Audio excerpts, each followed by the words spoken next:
Volvo বি9R একমাত্র হানিফ এন্টারপ্রাইজের বহরে আছে সুইডিশ জায়ান্ট খ্যাত এই লাক্সারি সেগমেন্টের বাস।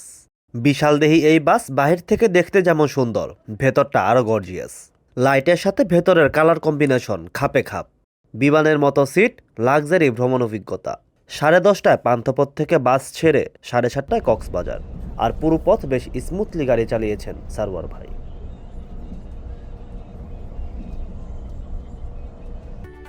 কমার্শিয়াল ভেহিকলের জন্য বিশেষভাবে তৈরি পেট্রোনাস উরেনিয়া লঞ্চ করল উরেনিয়া 1000HM API CH4 SJ গ্রেডের ইঞ্জিন অয়েল, যা দক্ষিণ এশিয়ার দেশগুলোতে চলাচলকারী কমার্শিয়াল যানবাহনগুলোর জন্য বিশেষভাবে তৈরি। এর উন্নত টেকনোলজি নিশ্চিত করে আরও অধিক পারফরমেন্স ও ইঞ্জিনের সর্বোচ্চ সুরক্ষা। এই লঞ্চিং অফারে প্রতি 2টি 11 লিটারের উরেনিয়া 1000HM API CH4 SJ অথবা 16 ও 18 লিটারের পেল কিনলেই পাচ্ছেন exclusive full sleeve T shirt একদম ফ্রি। এছাড়া উরেনিয়া 3000-এর নতুন 16 লিটারের পেলের সাথেও থাকবে এই অফার, যাকে বলে একেবারে হালকা শীতের উষ্ণ অফার। বিস্তারিত জানতে ভিজিট করুন পেট্রোনাস বাংলাদেশের ফেসবুক পেজে। আসসালামু আলাইকুম ভিউয়ার্স, দেশ এবং দেশের বাইরে থেকে যারা আমার এই ভিডিও দেখছেন তাদের সবাইকে আন্তরিক শুভেচ্ছা। বর্তমানে কক্সবাজারের সিজন চলছে, সামনে সেন্ট মার্টিনে রাত্রিযাপন শুরু হবে, তখন যাত্রী চাপ আরও বাড়বে, অর্থাৎ কক্সবাজার হয়ে এখন যেতে হবে সেন্ট মার্টিনে। এর আগের ভিডিওতে আমি ইম্পেরিয়াল এক্সপ্রেসের স্লিপার বাস এবং হুন্দাই বাসের ভ্রমণ অভিজ্ঞতা জানিয়েছিলাম, আর এবার হানিফের ভলভো বাসে আপনাদের কক্সবাজার ভ্রমণ অভিজ্ঞতা জানাবো। আমার টিকিট করা হয় রাজধানীর পান্থপথ থেকে। পান্থপথে হানিফ এন্টারপ্রাইজের আগে একটি কাউন্টার ছিল, এখন দুই পাশে দুটি কাউন্টার নিয়েছে। এটি হচ্ছে আগের কাউন্টার, আপনারা চাইলে এই কাউন্টার থেকে টিকিট কাটতে পারেন। আর এটি হচ্ছে নতুন কাউন্টার, আমি এই নতুন কাউন্টার থেকে টিকিট কাটি। নতুন কাউন্টার গ্রিন লাইনের পাশে। এই কাউন্টারটা একদম নতুনভাবে সাজানো হয়েছে, পুরো কাউন্টারটি শীততাপ নিয়ন্ত্রিত। আর এখানে বসার পরিবেশটাও ভালো এবং স্পেস বড়, 30-40 জন যাত্রী একসাথে বসতে পারবেন। আগের কাউন্টার থেকে এই কাউন্টারটাও বড়। আরেকটা সুবিধা হয়েছে এখানে কাউন্টার নেওয়ার কারণে, আগে গাড়িগুলোকে 32 নাম্বার থেকে কলাবাগানের দিকে যেতে রাখা হতো, অর্থাৎ মেন টোর্সের পার হয়ে তারপর রাখা হতো। কাউন্টার থেকে অনেকটা সামনে গিয়ে যাত্রীদের উঠতে হতো। আর এখন যেটা সুবিধা হয়েছে, এই কাউন্টারের সামনে গাড়িগুলো এসে একদম প্লেস করতে পারে। এই যেমন আমার গাড়ি, এটি হচ্ছে হানিফের ভলভো বাস, যে বাসে এবার আমি ভ্রমণ করবো ঢাকা থেকে কক্সবাজারে। একদম কাউন্টারের সামনে এসে প্লেস করেছে এই বাসটি। 10:30টার বাস এখান থেকে, কিন্তু 9:30টার পরপরই কিন্তু বাস এখানে চলে এসেছে, আগে যেটা এই পান্থপথ থেকে সম্ভব হতো না। হানিফের বহরে এইরকম ভলভো বেশ কয়েকটা আছে এবং ঢাকা চট্টগ্রাম কক্সবাজার রুটে নিয়মিত এই বাস চলাচল করে। এই বাসে ভাড়া নেওয়া হচ্ছে 2000 টাকা। মাল্টিএক্সেল বাস হয়, লম্বায় বেশ বড়, 13.5 মিটারেরও বেশি লম্বা। ভলভো সুইডিশ ব্র্যান্ড, পুরো বিশ্বে মূলত ব্রেকিং সিস্টেমের জন্য ভলভো বেশ জনপ্রিয়, অর্থাৎ এর ব্রেকিং সিস্টেম খুবই দুর্দান্ত। এছাড়া এর সাসপেনশন সহ অন্যান্য টেকনিক্যাল বিষয় তো আছেই। শুরুর সময় যখন এই বাসগুলো আনা হয়েছিল তখন অনেক ফিচার এই বাসগুলোতে ছিল, কার্যকর ছিল। এখন সময়ের সাথে সাথে এর মেনটেনেন্স কস্ট অনেক বেশি। এই বাসটিও কিন্তু দীর্ঘদিন পরে ছিল, পরবর্তীতে আবার এগুলোকে মেরামত করায় এই বাসটিকেও ফিরিয়ে আনে হানিফ এন্টারপ্রাইজ। ফলে অনেক ফিচারই এখন আর আগের মতো কাজ করে না পুরোপুরি। তবে এই বাসের ইঞ্জিন এখনো পর্যন্ত অরিজিনাল, ইঞ্জিন থেকে শুরু করে বলা যায় সবকিছু এখনো পর্যন্ত অরিজিনাল আছে। এর মধ্যে বেশ কয়েকটা বাস হানিফ উইচা ইঞ্জিন দিয়ে রিপ্লেস করে ফিরিয়ে এনেছে, আরও কয়েকটা বাস ফিরে আসার পর্যায়ে আছে। আর ভলভো বি9R মাল্টি এক্সেল আইশিফটের এই বাসগুলো একমাত্র হানিফের বহরে বাংলাদেশে আছে, আর কারো কাছেই এই দামি বাস বা এই ব্র্যান্ডের বাস আর নেই। এই বাসের ভেতরটা যদি আপনাদের দেখাই, ভেতরও কিন্তু খুবই সুন্দর। বাইরের থেকে আমার কাছে ভেতরটা সবচেয়ে বেশি সুন্দর লাগে ভলভো বাসের। এর ইন্টেরিয়র যে ডিজাইন, ইন্টেরিয়রের অর্থাৎ লাইটের কালারের সাথে এর ভেতরের যে ইন্টেরিয়র ডিজাইন একদম পুরোপুরি মিলে যায়, যার কারণে বাহির থেকে ভেতরটা দেখতে অনেক সুন্দর লাগে এই বাসের। এবং এই বাসের ভেতরটা দেখে মুগ্ধ হবেন না এমন মানুষ খুব কমই পাওয়া যাবে। যেমন এর ইন্টেরিয়র ডিজাইন, তেমন এই বাসের সিট। বলা যায় এক কথায় অসাধারণ। বাংলাদেশের সবচেয়ে লাক্সারি সেগমেন্টের যে সিট বিজনেস ক্লাসের, তার মধ্যে ভলভো অন্যতম। ঢাকা থেকে চট্টগ্রামে 1400 টাকা এবং ঢাকা থেকে কক্সবাজারে 2000 টাকা গুনতে হবে এই বাসে ভ্রমণ করতে হলে। এই বাসে সব মিলে 34টি সিট আছে, 2:1 ফরম্যাটে, অর্থাৎ বিজনেস ক্লাস ফরম্যাটে সবগুলো সিট। এই হচ্ছে সিটের অবস্থা। উপরে মখমলের কাপড়, মনোরম, ভ্রমণ করে খুবই আরাম পাবেন আপনি। এই সিটে বসে এখনো পর্যন্ত খারাপ রিভিউ দিয়েছে এরকম লুক আমি দেখিনি বললেই চলে। এখানে নেক পিলো আছে, প্রতি সিটের সাথে কম্বল দেখতে পাচ্ছেন আপনারা। এটা হচ্ছে সিঙ্গেল সিট। ডাবল সিট আর সিঙ্গেল সিটার সব ফ্যাসিলিটি এক, কোনো প্রকার পার্থক্য নেই। লেগ রেস্ট দেখতে পাচ্ছেন, এইখান থেকে আপনারা লেগ রেস্ট উঠিয়ে দিতে পারবেন, আর লেগ স্পেসের পরিমাণ বেশ ভালো। লেগ রেস্ট উঠানোর পর সামনে যাতে যদি সিট পেছনে শুয়ে দেয়, সেক্ষেত্রে পা রাখতে খুব একটা সমস্যা হওয়ার কথা না এই বাসে। আর উপরে তো এসি নবগুলো দেখতে পাচ্ছেন, এখানে রিডিং লাইট আছে। এই নবগুলো কিন্তু আপনারা আপনাদের মতো করে কন্ট্রোল করতে পারবেন। খুব বেশি যদি ঠান্ডা লাগে এগুলো তখন অফ করে রাখতে পারবেন। আর এই হচ্ছে সিট, যদি আপনারা শুয়ে দেয় একদম বলা যায় যে সেমি স্লিপারের ফিল নিয়ে বাসে ভ্রমণ করতে পারবেন। একদম লেগ রেস্ট উঠিয়ে আর সিট যদি পেছনে আপনারা শুয়ে দিতে পারেন। এই সিটের অবস্থা থেকে আপনারা বুঝতে পারছেন কতটা লাক্সারি ফিল নিয়ে বাসে ভ্রমণ করতে পারবেন। আর একটা তথ্য দিয়ে রাখি, অনেকে মনে করেন যে পেছনের দিকে ভ্রমণ করলে হয়তো ঝাঁকি বেশি লাগবে বা চাকার উপরে বসলে পরে ঝাঁকি বেশি লাগবে। এই বাসের যে গুরুত্বপূর্ণ ফিচার, এয়ার সাসপেনশন থাকায় চাকার উপরে বসলেও কিন্তু আপনি ওই রকম ঝাঁকি ফিল করতে পারবেন না। আর পেছনে বসলে ঝাঁকির তো কোনো প্রশ্নই আসে না। তবে কিছুটা কেবিন নয়েজ পাবেন পেছনের দিকে বসলে সামনের তুলনায়, অর্থাৎ ইঞ্জিনের শব্দ। বাসের ইঞ্জিন পেছনে, ফলে পেছনের দিকে বসলে কেবিন ইঞ্জিন নয়েজ একটু বেশি আসতে পারে আপনার কাছে সামনের তুলনায়। সেক্ষেত্রে মাঝামাঝি পর্যন্ত যদি ভ্রমণ করতে পারেন, আমার কাছে মনে হয় যে বেস্ট ভ্রমণ আপনারা উপভোগ করতে পারেন বর্তমান সময়ে। এবার ভ্রমণ শুরু করার পালা। আমাদের চালক সারোয়ার ভাই কিন্তু তার নিজস্ব স্টিয়ারিংয়ে বসে গেছেন। তিনি এখন গাড়ি ছাড়বেন এই পান্থপথ থেকে। একদম নির্ধারিত সময় জাস্ট 10:30টাতে আমাদের বাসটি পান্থপথ থেকে যাত্রা শুরু করছে। এখান থেকে আরামবাগ হয়ে তারপর বাসটি চলে যাবে চট্টগ্রাম হয়ে কক্সবাজারে। এখান থেকে আরামবাগ যেতে মোটামুটি আধা ঘন্টা সময় লাগবে, যেটা আমরা বুঝতে পারছি রাস্তার যে কন্ডিশন।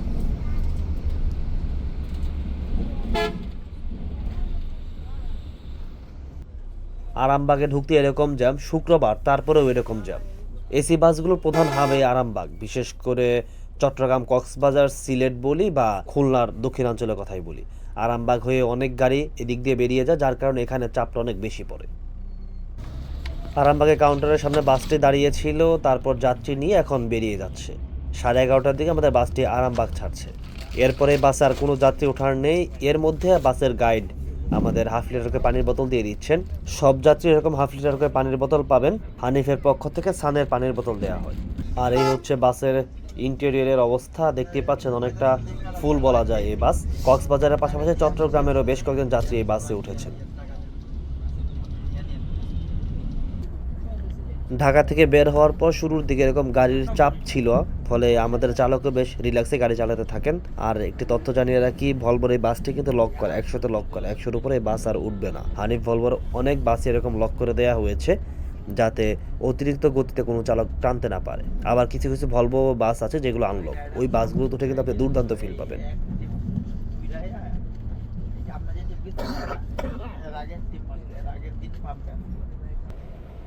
কাঁচপুর ব্রিজ পার হওয়ার পর আমরা রাস্তা কিছুটা ফাঁকা পাই। যদিও 2-4টে ট্রাক ছিল, তবে সেগুলো খুব একটা বাধা হয়ে দাঁড়াতে পারেনি। আমাদের চালক এখানে বেশ হাত খুলে গাড়ি চালাচ্ছেন, 80-90-এ তিনি গাড়ি চালাচ্ছেন। এখানে ভলভোর এই বাসের পথ চলা আপনারা উপভোগ করতে পারেন।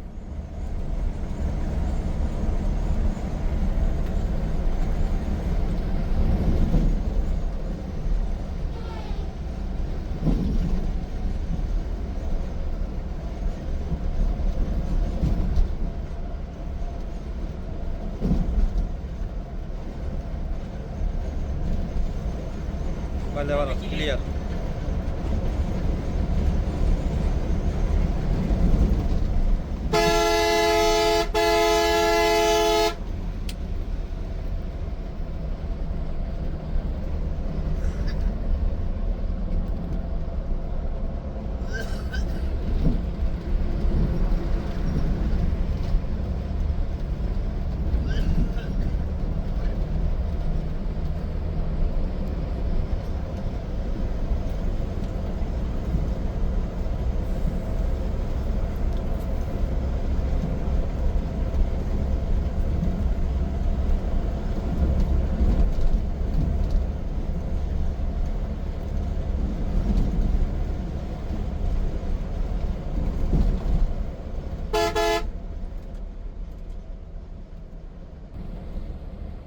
ঢাকা কক্সবাজার রোডে হানিফের দুটি ভলভো চলে, একটা রাত 10:30টা, একটা রাত 11:30টায়। এই দুটি টাইম হচ্ছে পান্থপথ থেকে। আর রাত 11টা আরামবাগ, যেটা 10:30টায় ছেড়ে আসে, আর যেটা 11:30টায় ছাড়ে ওটা রাত 12টায় আরামবাগ। এই বাসগুলো ভাড়া সাধারণত 2,000 টাকা করে নেওয়া হয়।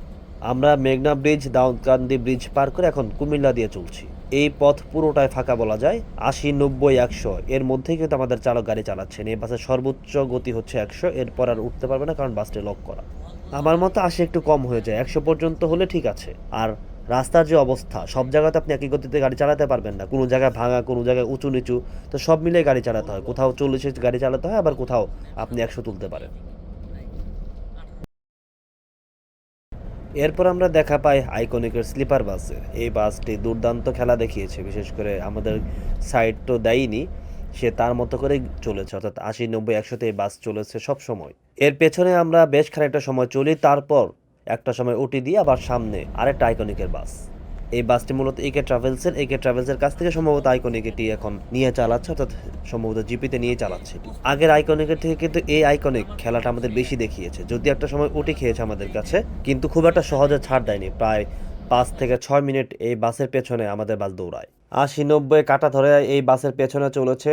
বেশ কয়েকবার উটি দেওয়ার জন্য চেষ্টাও করেছে, কিন্তু সামনে গাড়ি থাকায় সেটা সম্ভব হয়নি। তো একটা পর্যায়ে এভাবে চলতে চলতে আইকনিকের এই বাস উটি খায় আমাদের কাছে।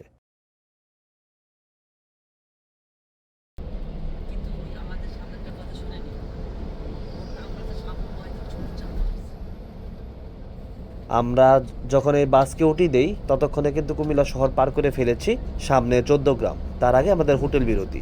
আমাদের বাস বিরতি দিবে হোটেল টাইমস স্কোয়ারে, যেটা সৌদিয়ার হোটেল। রাত 1টার পর পরে আমরা হোটেল এলাকায় চলে আসি। রাত 11:30টার সময় বাসটি ছেড়েছিল আরামবাগ থেকে, আর রাত 1টার পর হোটেল। বলা যায় 1.5 ঘন্টার মধ্যে আমরা কুমিল্লার অনেকটা শেষ প্রান্তে চলে এসেছি। আর যেভাবে চলছে তাতে ভোরের মধ্যে আমরা চলে যাব কক্সবাজারে, যেটা আশা করছি এখনো পর্যন্ত।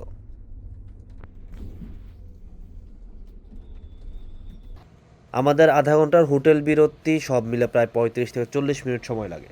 হোটেল বিরতির শেষে আমাদের বাসটি এখন হোটেল থেকে বের হওয়ার জন্য প্রস্তুতি নিচ্ছে। এর মধ্যে কয়েকজন যাত্রী আসতে একটু দেরি করে ফেলেন, সব মিলে প্রায় 40 মিনিটই বলা যায়। এখন হোটেল থেকে বাসটি বের হচ্ছে, চট্টগ্রাম হয়ে কক্সবাজার যাবে।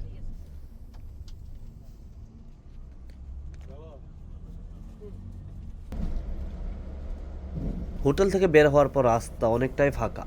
এখানে আমাদের বাস তার আপন গতিতে ছুটছে, আর যেভাবে চলছে তাতে আশা করছি আগামী 2 ঘন্টার মধ্যে আমরা চট্টগ্রামে চলে যেতে পারবো, যদি কোনো সমস্যা না হয়।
আমরা এখন চলছি চট্টগ্রামের মিরসরাই উপজেলা দিয়ে।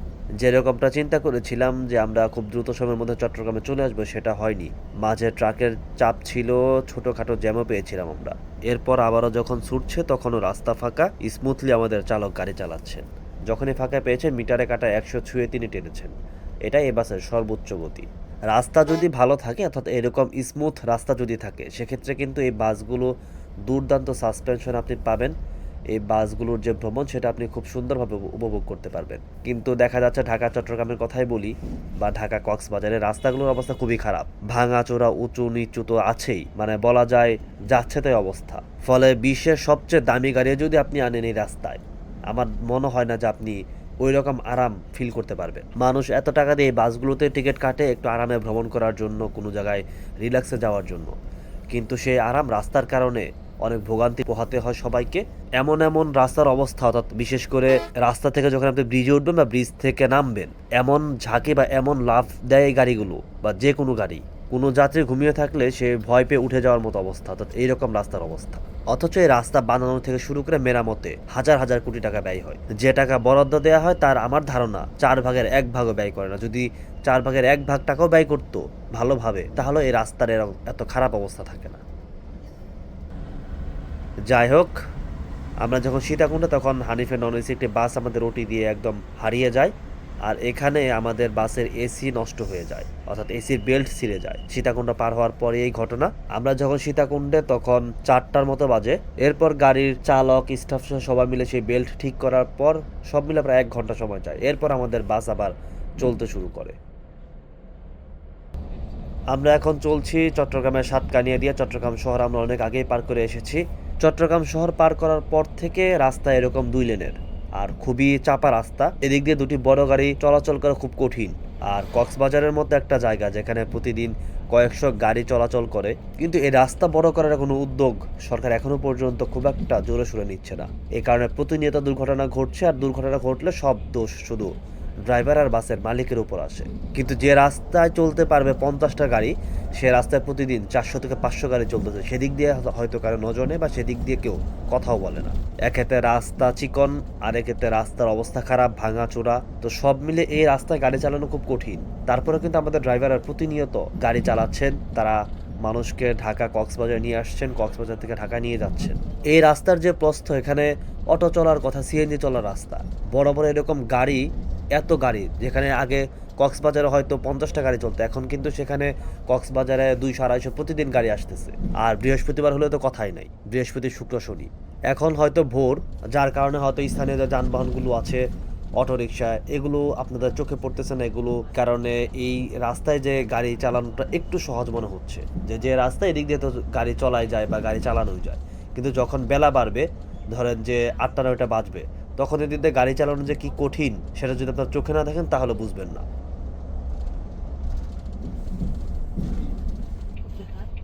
এর মধ্যে আমরা লোহাগাড়াতে চলে আসি। লোহাগাড়া উপজেলা, চট্টগ্রামের। আর এখানে হোটেল 4 সিজন, যেখানে আমাদের দ্বিতীয় যাত্রা বিরতি। ঢাকা থেকে যে বাসগুলো আসে কক্সবাজারে, বাসগুলো দুটি যাত্রা বিরতি দেয়, একটি হচ্ছে কুমিল্লা আর একটি লোহাগাড়া উপজেলা বা কক্সবাজারের চকরিয়া উপজেলায়। আমাদের বাসটি 4 সিজনে যাত্রা বিরতি দিবে। এটি বেশ পরিচিত একটা হোটেল। ভোর 6টার আগে আমরা এই হোটেলে প্রবেশ করি। 15-20 মিনিটের যাত্রা বিরতি ছিল আমাদের। যাত্রা বিরতি শেষে আমাদের বাসটি এখন হোটেল থেকে বের হবে। হোটেল থেকে বের হওয়ার পর আমাদের চালক রিল্যাক্সে গাড়ি চালাচ্ছেন, রাস্তা ফাঁকা আছে, দেখতে পাচ্ছেন মিটারে 50-60 এর মধ্যে গাড়ি চালাচ্ছেন। এই পথে আসলে এর বেশি গাড়ি চালানো সম্ভব না। আর সাথে পান খাচ্ছেন, যেটা চালকদের একটা বড় অভ্যাস। লং রুটে যারা গাড়ি চালান, এটা মূলত তারা খেয়ে থাকেন যে যাতে ঘুম না আসে, এই কারণে। পরবর্তীতে এটা তাদের অভ্যাস হয়ে যায়, নেশা হয়ে যায়। লং রুটের সব চালকই কম বেশি পান খান। আর এই যে রাস্তার অবস্থা দেখতে পাচ্ছেন, আমরা এখন কক্সবাজার জেলায় প্রবেশ করছি। এটি হচ্ছে কক্সবাজারের প্রবেশদ্বার। কক্সবাজার এখান থেকে যেতে আরও প্রায় 1.5 ঘন্টার মতো সময় লাগবে আমাদের। আর একটা বড় বিষয় হচ্ছে এই রাস্তার যে সৌন্দর্য, সেটি খুবই সুন্দর একটা রাস্তা। কক্সবাজারে হালকা পাহাড়ি উঁচু নিচু ফিল পাবেন আপনারা। আবার মনে হবে যে বনের ভেতর দিয়ে গাড়ি চলছে, এরকম সব মোটামুটি বলা যায় যে এই কক্সবাজারে অনেকগুলো ফিল একসাথে পাওয়া যায় কক্সবাজারের রাস্তায়। আর এরকম লাক্সারিয়াস বাস যদি থাকে আপনার ভ্রমণ সঙ্গী হিসাবে, সেক্ষেত্রে আমার মনে হয় যে আপনার ভ্রমণটা আরও ভালো হবে। স্পিড গানের মতো পুলিশের দেখে ক্লেম 200 টাকা ফাইন।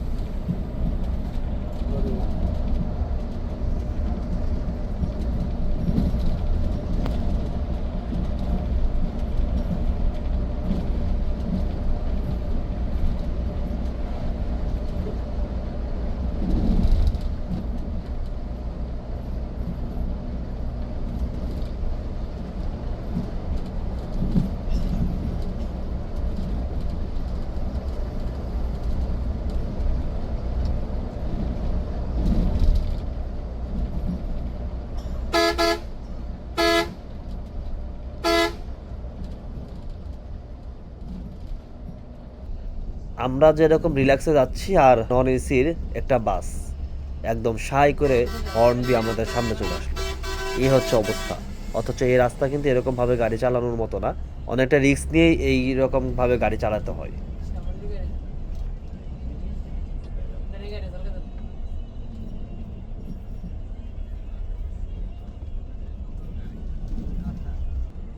এ পর্যায়ে কক্সবাজারের সবচেয়ে সুন্দর যে রাস্তা, সেই রাস্তার ফিল আপনারা নিতে পারেন ভলভো বাসের সাথে।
এরপর আমরা চলে আসি কক্সবাজারে। কক্সবাজারের টার্মিনাল পার করে আমরা কক্সবাজার শহরে চলে যাব। আমরা যখন কক্সবাজারে ঢুকি তখন 7:30 পার হয়ে গেছে।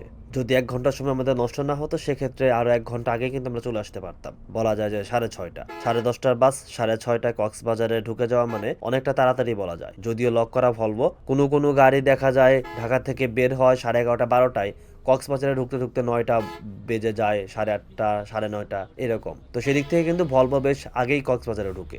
যারা সকাল সকাল কক্সবাজারে চলে আসতে চান ঢাকা থেকে, তাদের জন্য ভলভো একটা অপশন হতে পারে, আপনারা ট্রাই করে দেখতে পারেন। আর 7টার মধ্যে যদি আসেন সেক্ষেত্রে হয়তো কক্সবাজারের ভেতরে ঢোকা যায়। আর 7টার পরে কিন্তু এখন আর কক্সবাজারের শহরে ঢুকতে দেয় না, অর্থাৎ টার্মিনালের পরে আর খুব একটা পথ এগোতে দেয় না। এটা হচ্ছে এখন নিয়ম করা হয়েছে। আমরা যেখানে আমাদের বাসের যাত্রা শেষ করছি এই পর্যন্ত, এরপর আর বাস আর যাবে না, কোনো বাসই যাচ্ছে না। দেখতে পাচ্ছেন আমাদের আগে হোটেল থেকে বের হওয়া গ্রিনল্যান্ডের স্লিপার বাস, দেশ ট্রাভেলসের হুন্দাই বাস, এগুলো কিন্তু যাত্রী নামিয়ে তারা এখন ব্যাক করছে টার্মিনালের দিকে। ওখানে বাসগুলো রাখবে। আমাদের ভলভো বাসও এখন এখানে যাত্রা শেষ করছে। আমি যাত্রা শেষ করার সময় বাসের চালক, বাসের গাইড, বাসের স্টাফ সবার কাছ থেকে একে একে বিদায় নিয়ে নিচ্ছি। আমাদের চালক প্রায় 8-9 ঘন্টা বেশ সুন্দরভাবে গাড়ি চালিয়ে আমাদেরকে কক্সবাজার পৌঁছে দিয়েছেন। পাশাপাশি তাকে সহযোগিতা করেছেন বাসের স্টাফ ইব্রাহিম ভাই।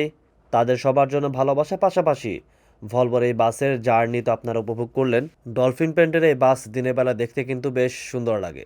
ঢাকা, চট্টগ্রাম, কক্সবাজার বা বান্দরবানে এই বাস নিয়মিত চলছে। আপনারা ট্রাই করতে পারেন, ভ্রমণ করতে পারেন, আর আপনাদের অভিজ্ঞতা জানাতে পারেন কেমন লাগলো।